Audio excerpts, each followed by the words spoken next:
খাদানের প্রমোশনে দুর্গাপুরে এলেন টলিউড অভিনেতা দেব।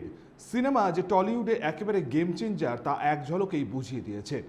খাদানের প্রচারে বেরিয়েছিলেন দেব, যিশু, বরখা, এদিকা ছাড়াও অনির্বাণ চক্রবর্তী, স্নেহা বসু সহ সিনেমার সাথে যুক্ত সকলেই।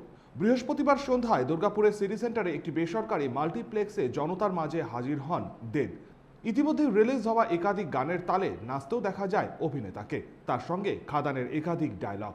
সকল দর্শকেরই মন জয় করেন অভিনেতা দেব সহ খাদান টিম।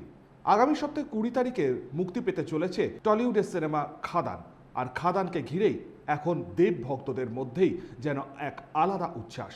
দুর্গাপুরে মাস দুয়েক থেকে আমরা পুরো শুটিংটা কমপ্লিট করেছিলাম। তো যখনই বেঙ্গল ট্যুরে আইডিয়াটা আমাদের মাথায় আসে, তখন আমি প্রথমেই বলেছিলাম কি আমি দুর্গাপুর থেকেই শুরু করতে চাই, আর সেই জন্যই আজকে আমরা এখানে। দুর্গাপুর থেকে সনাতন গড়ার রিপোর্ট, 99 নিউজ বাংলা।